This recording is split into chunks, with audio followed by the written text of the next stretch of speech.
में एक सुंदर शरीर भी मुरझा जाता है। जब कर्मों का समय बदलता है और पुण्य कर्म उदय होते हैं, तब एक कुरूप शरीर भी कमल की भांति सुंदर लगने लगता है। मैं वही देख रहा हूं। तुम्हारी कुरूपता के अंत का समय आ गया है देवी। जिस श्राप के कारण तुम्हें यह कुबड़ा शरीर प्राप्त हुआ था, उस श्राप की अवधि समाप्त हो गई है।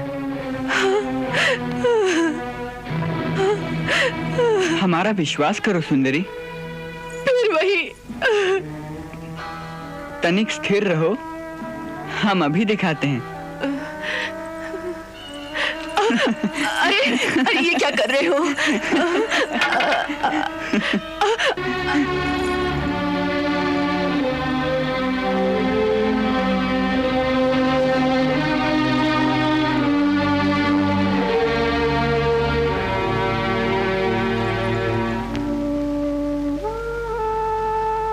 ये चंदन, ये अंगराग मैं महाराज कंस के लिए ले जा रही हूँ।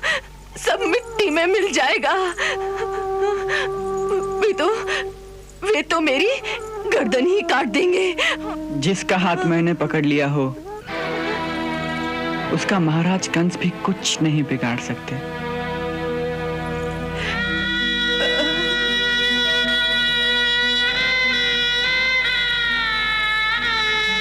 हमारा विश्वास करो सुंदरी।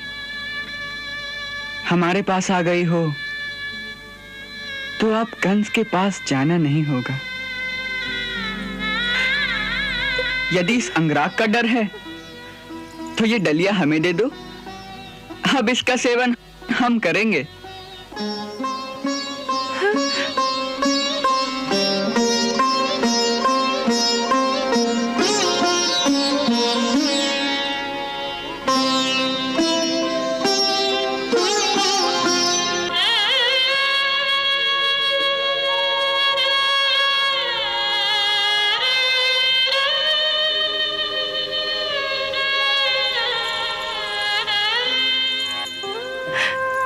कौन हो तुम? कौन हो तुम? तुम्हें देखकर ऐसा लगता है जैसे जीवन भर ये अंगराग मैं तुम्हारे लिए ही बनाती रही हूँ। अंदर से ऐसा लगता है जैसे मैं कई जन्मों से तुम्हारी ही प्रतीक्षा करती रही हूँ। हाँ, यही सत्य है। कई जन्मों से तुमने हमसे कोई नाता जोड़ रखा है, तभी तो हम आए हैं।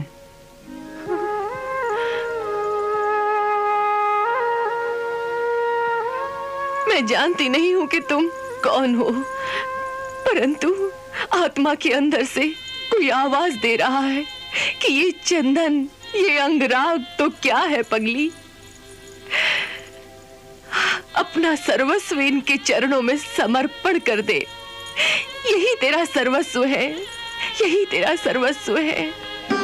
ले लो प्रभु, ये सर्वस्व तुम्हारा ही है।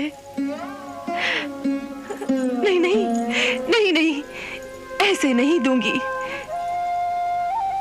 जी चाहता है आज मैं अपने हाथ से तुम्हारे शरीर पर इस अंगराग का लेप करूं।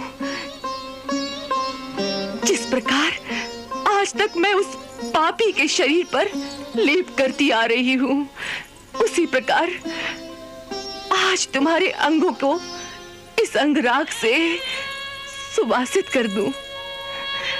चलो प्रभु, चलो मेरी कुटिया पर चलो प्रभु। इस दासी को एक सेवा का अवसर दो प्रभु।